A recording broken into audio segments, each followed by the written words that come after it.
The solar system, our cosmic neighborhood, has intrigued and captivated human curiosity for centuries.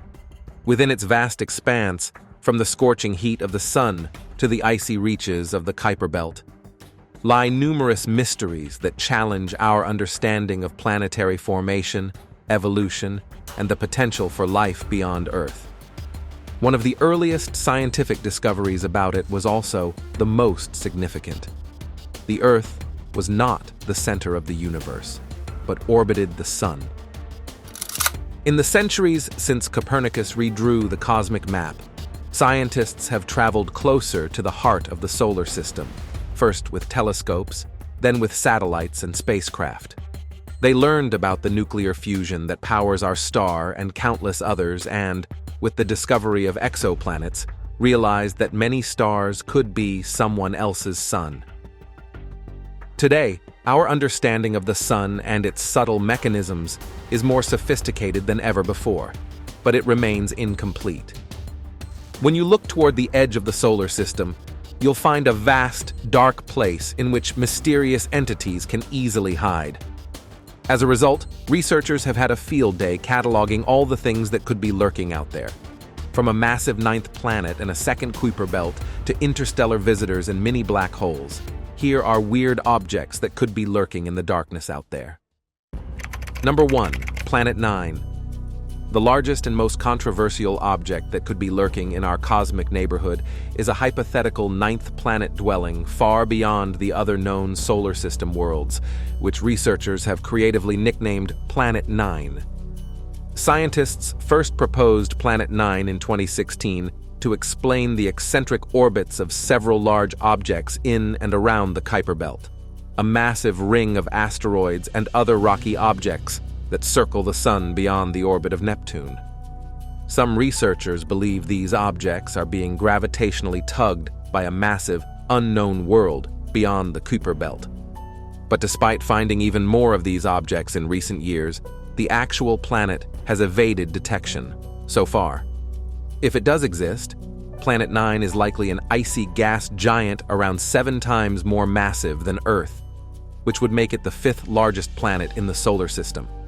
However, the planet could be extremely far away, possibly orbiting our sun once every 10,000 years, which means it would be very faint and extremely hard to spot.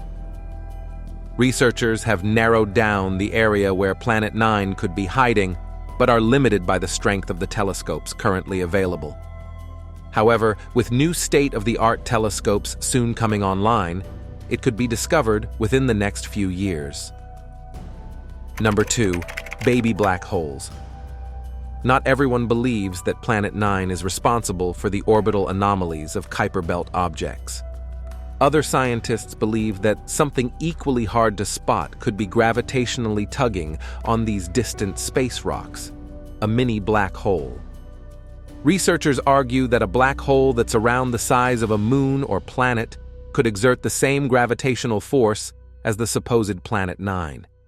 Black holes of this size are theoretically possible, but have never been observed, which makes this idea somewhat controversial. To prove this theory, researchers would probably need to detect Hawking radiation coming from the black hole, or watch something fall beyond its event horizon. But even if a baby black hole is not masquerading as Planet 9, other researchers believe there could be even smaller primordial black holes in the outer solar system, and that these super small singularities could be making some planets and moons wobble. Number 3. Captured alien worlds. Some researchers believe there could be more hidden worlds, other than Planet 9, in the outer reaches of the solar system. But unlike Planet 9, these hypothetical planets, known as rogue planets, may not have originated in our neck of the woods. Instead, they would be castaways from distant stars that may have been pulled in by the sun after drifting in interstellar space for eons. Scientists have already detected hundreds of rogue planets zooming across the Milky Way. However, in 2023, researchers proposed that a rogue planet could be lurking near the solar system's edge, even further out than Planet 9. And if that wasn't crazy enough, A 2024 paper also suggested that there is space for up to 5 Earth-size rogue planets toward the edge of our cosmic neighborhood. Number 4. Second Kuiper Belt. The Kuiper Belt could play a key role in detecting hidden worlds within the solar system, but it may also be hiding a secret of its own, a twin. In 2023, researchers announced the potential discovery of a dozen new rocky objects lurking beyond the Kuiper Belt. These hefty space rocks, which are likely all asteroids, are located around 10 astronomical units, that is 10 times further than the distance between Earth and the Sun from the majority of the Kuiper Belt, suggesting they could belong to a second, smaller belt of asteroids. However, other surveys have failed to identify any more of these extra Kuiper Belt objects, which has left this theory in limbo for now. Number 5. More dwarf planets. After fully fledged worlds and missing asteroid belts, the next largest objects that could be hiding under our noses are dwarf planets. Large space rocks that are big enough to be gravitationally rounded, like planets, but not big enough to completely clear their orbital pathway of debris. The solar system harbors 5 known dwarf planets: Ceres, Haumea, Eris, Makemake, and the exoplanet Pluto. Other candidates such as Gonggong, Quaoar, and Sedna are not officially recognized as dwarf planets, but are often referred to as such by astronomers. All of these mini-worlds lie within the Kuiper Belt or beyond, apart from Ceres, which is located in the asteroid belt between Mars and Jupiter. But as we have already seen, there are plenty of places for objects to hide in the outer solar system. Some estimates suggest there could be dozens or even up to 100 dwarf planets still waiting to be discovered. Until recently, researchers believed that the dwarf planets were mostly geologically dead, except for Pluto, which has an icy supervolcano. However, new data collected by the James Webb Space Telescope revealed that Eris and Makemake may also be geologically active, which increases the chances they or other future dwarf planets could harbor alien life. Number 6. Volcanic comets. Far beyond the Kuiper Belt lies a gigantic reservoir of comets known as the Oort cloud, which extends to around 1,000 astronomical units from the Sun. A very small percentage of these icy objects are what researchers refer to as cryovolcanoes, or cold volcanoes, that shoot dust and frozen gas into space when they erupt. Cryovolcanic comets only erupt near the Sun when solar radiation causes intense pressure to build up within their outer shells, or nuclei, eventually triggering explosive outbursts. However, most comets have highly elliptical orbits, meaning they spend a majority of their orbits floating in the outer solar system before sweeping into the inner solar system every few decades or centuries. This makes it hard to spot which ones are cryovolcanic. For example, Comet 12P Ponce-Brooks, also known as the Devil Comet, made its closest approach to the Sun for around 71 years when it slingshotted around our home star in April 2024. Since June 2023, when the comet began its dive bomb into the inner solar system, the comet has been spotted erupting multiple times. But for the preceding 69 years, astronomers didn't see it explode once. As a result, astronomers suspect that many more cryovolcanic comets are hiding in plain sight within the Oort cloud, and that we'll only identify them when they eventually approach the Sun. Number 7. Interstellar visitors. In addition to suspected rogue planets, the Sun's gravitational might is also capable of pulling in other free-floating objects from interstellar space. However, unlike the supposed captured worlds, a majority of these objects likely pass through our cosmic neighborhood and never return. Astronomers have already spotted 2 confirmed interstellar objects: Oumuamua, an oblong object that made headlines in 2017 after some researchers mistakenly suggested that it could be an alien probe, and Comet 2I Borisov, which was spotted in 2019 as it sailed through the solar system. Other researchers suspect that a tiny meteor that exploded over Earth in 2014 was also an interstellar interloper. Given the tiny number of confirmed sightings, you'd be forgiven for thinking that interstellar objects are rare. However, some researchers estimate that there are between 1,000 and 10,000 of these objects in the solar system at any one time. Some researchers have proposed the creation of special interstellar interceptor spacecraft that could be stashed in orbit around Earth so that scientists can quickly chase and study new objects as soon as they are discovered. But at present, there are no official plans for such spacecraft. Number 8. Killer asteroids. The final objects on this list are the most dangerous, but thankfully, they are among the least likely to be found. The inner solar system is filled with potentially hazardous asteroids, which orbit the Sun close enough to Earth to be considered a threat to our planet, even though most will never get anywhere near us. These perilous space rocks can range in size from city killers that could wipe out large population centers to planet killers, like the one that wiped out the dinosaurs. Similar massive rocks reside in the Kuiper Belt and beyond. However, unlike comets, asteroids don't usually migrate in and out of the inner solar system, meaning these rocks do not pose much threat to us. But this doesn't mean it's impossible. If a massive asteroid did venture toward Earth, it could also be obscured by the glare of the Sun, depending on its position, which could give us very little warning before it snuck up on us. Scientists calculate that potentially hazardous asteroids pose no threat to Earth for at least 1,000 years. However, that calculation is based solely on the space rocks we know about. As we push more robots into space, improve our observational capabilities, and begin to experience space for ourselves, we learn more and more about the nature of where we come from as well as what really hiding out there. But even with our advancing knowledge, we would be naive to think we have all the answers. So much still needs to be uncovered. Here are the most perplexing conundrums our solar system has thrown at us. What killed Venus? Venus is only slightly smaller than the Earth, and so has enjoyed billions of years of a warm heart. But for this planet, sometimes called Earth's sister, that heat has betrayed it. That planet is now wrapped in suffocating layers of a poisonous atmosphere made of carbon dioxide and sulfuric acid.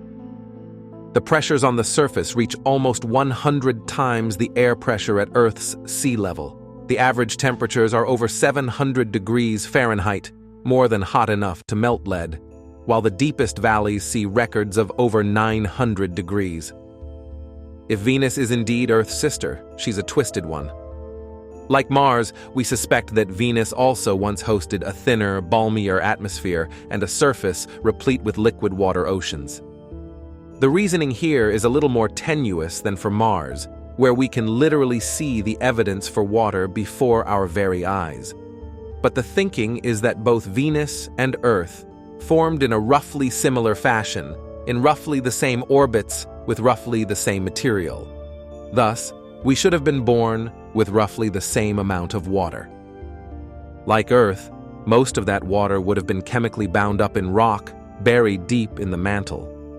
But some of it may have leached to the surface or been delivered by hosts of water-rich comets shortly after formation, building up a supply on the surface, once again stabilized by a thick atmosphere.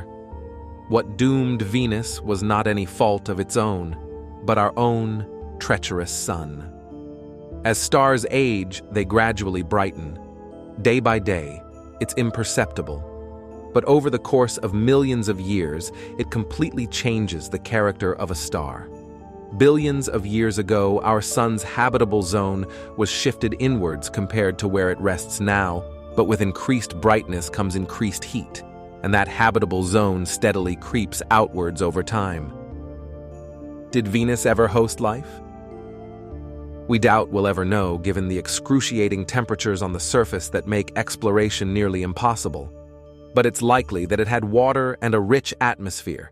The basic ingredients were there. But if life did gain a foothold, it did not last long.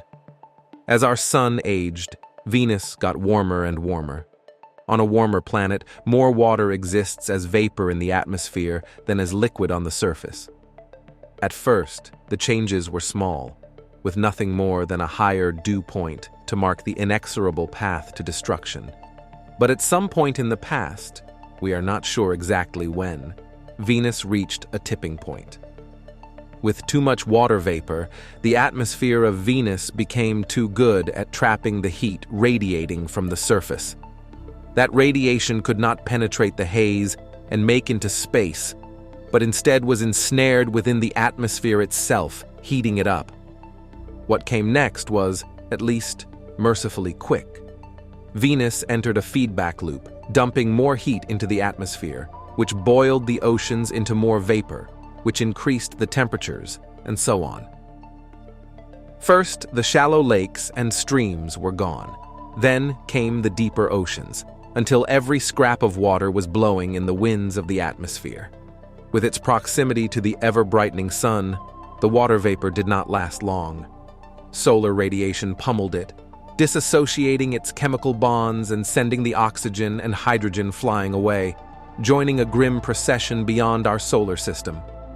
If Venus had plate tectonics like the Earth, then this is where that process came to end.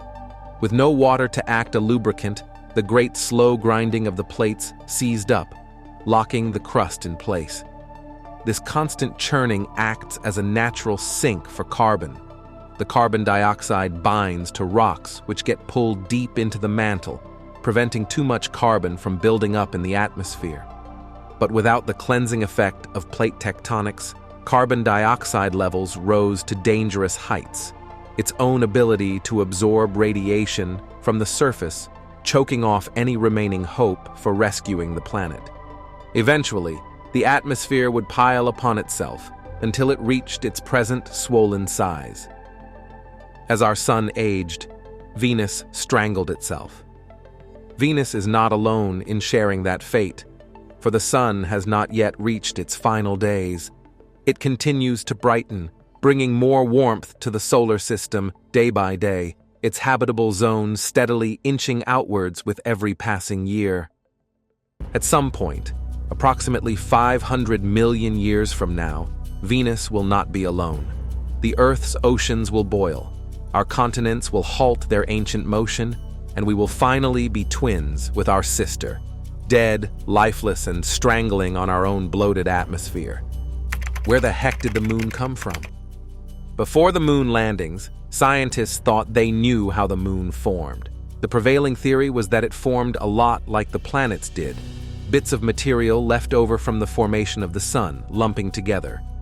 But then, Apollo astronauts brought samples back from the lunar surface, and those rocks told a totally different story. The Apollo evidence all pointed to the moon forming from a large impact. The age of the rock samples indicated that the moon formed around 60 million years after the solar system began to form. The type and composition of the samples showed that the moon had been molten during its formation and was covered with a deep ocean of magma for tens of millions to hundreds of millions of years, an environment that would occur in the aftermath of an intensely energetic impact. Lunar rocks were found to contain only small amounts of elements that vaporize when heated, further indicating the moon could have formed in a high-energy impact that let those elements escape. Perhaps most importantly, the rock samples indicated that the moon was once a part of Earth. Basaltic rocks from the moon's mantle have striking similarities to basaltic rocks from Earth's mantle. The oxygen isotopes and other elements sealed into the specimens matched those of Earth rocks too precisely for the similarities to be a coincidence. Meteorites make up another body of evidence. Samples collected by Apollo astronauts come from just a few sites on the moon. But lunar meteorites, rocks sent into space by impacts on the moon that eventually find their way to Earth, provide samples from all over the moon that tell a similar tale of the moon's history. Meteorites originating from asteroids have also been used to help confirm the timeline of the moon's formation.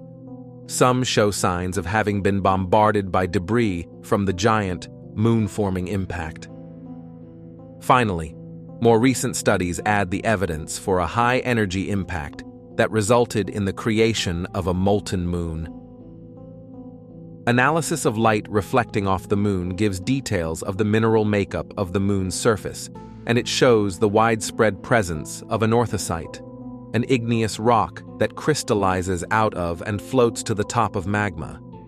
The presence of anorthosite across the moon's surface reinforces that the moon must once have been covered by a widespread magma ocean that was quite deep, from hundreds to thousands of kilometers.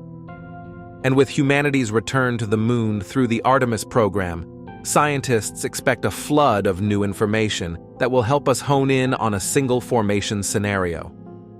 In the meantime, scientists continue to study existing samples and other information they have now, such as information from lunar orbiters and the growing body of knowledge on planetary formation, to construct computer models that help us understand how the collision might have happened and how it could have resulted in the moon and Earth as we see them today. The models account for factors like the strength of the colliding objects, the friction between the components, the density of the components, and how materials behave under different temperatures and pressures.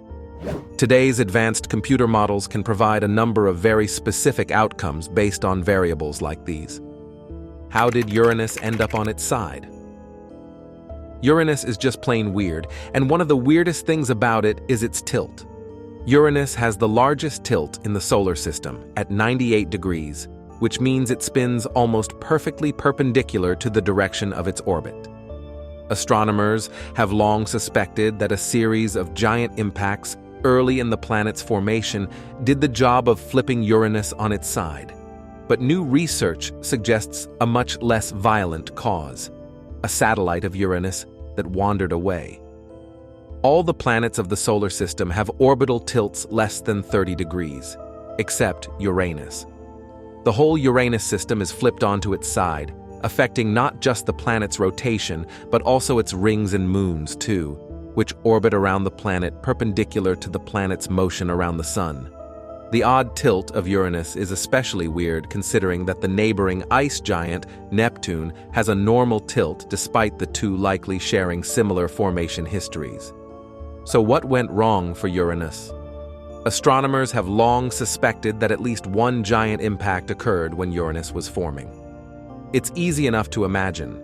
The right collision at the right time would deliver enough energy to push Uranus over while it was still in its protoplanetary stage, and the planet never picked itself back up before forming its system of planets and moons. And scientists have some evidence to support this picture.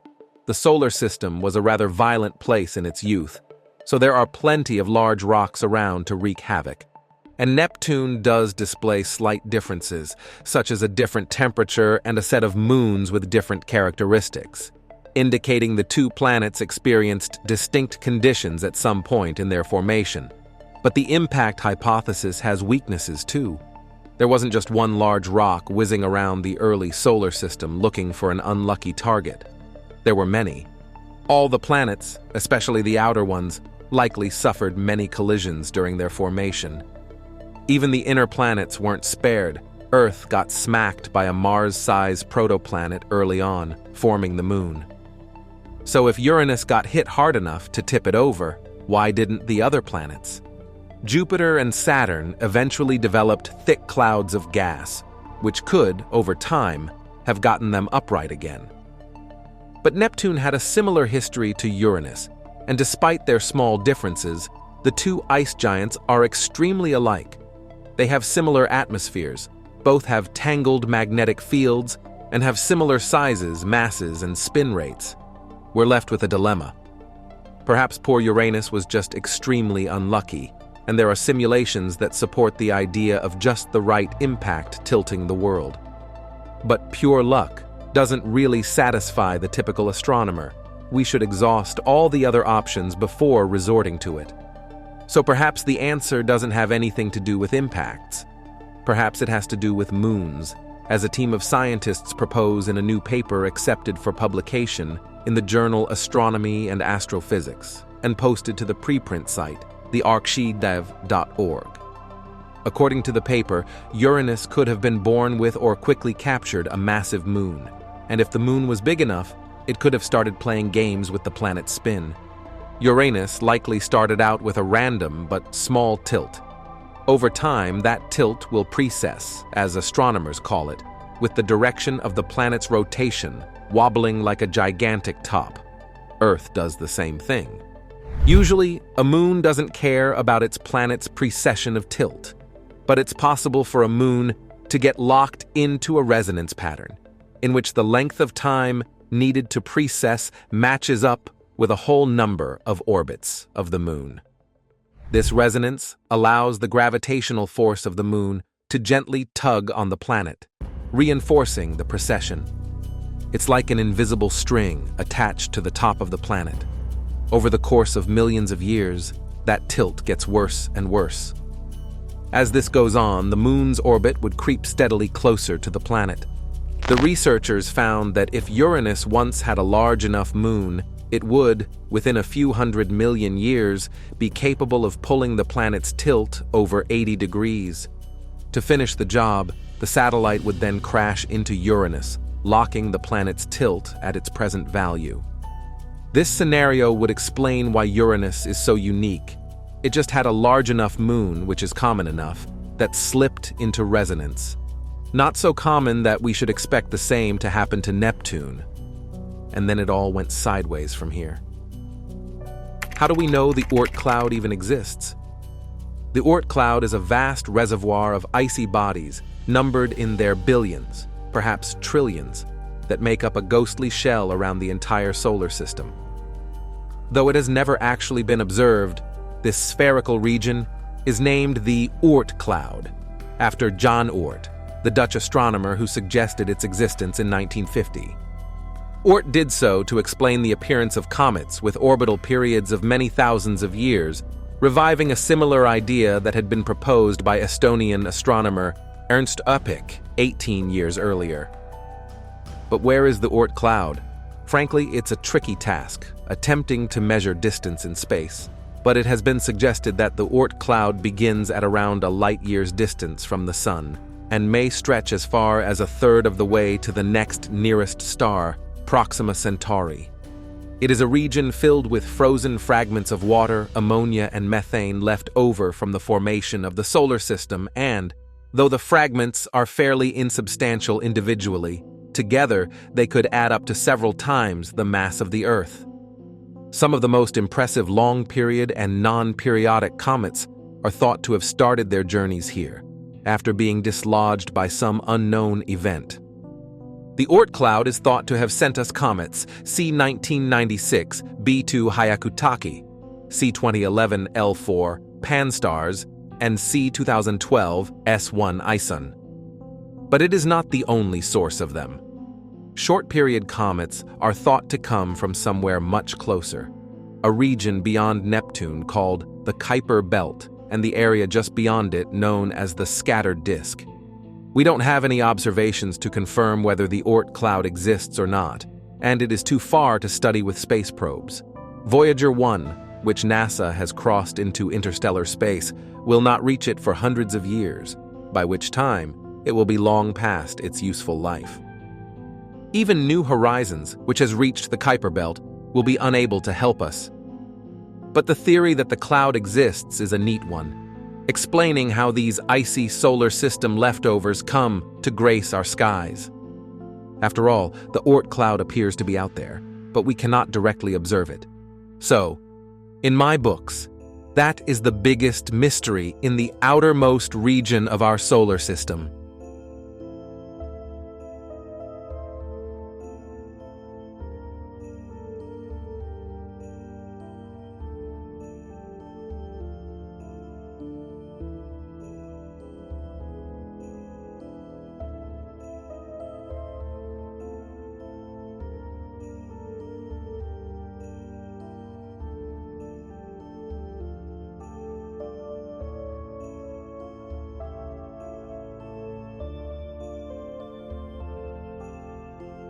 That's all the information that we have for you today. Don't forget to give us a thumbs up if you enjoyed today's episode, subscribe if you haven't already, and hit the bell so you never miss out on future episodes. And be sure to also tell us what you think about today's content. Everyone's support motivates us to continue delivering quality content and to always improve. As always, thanks for watching, and we will see you next time.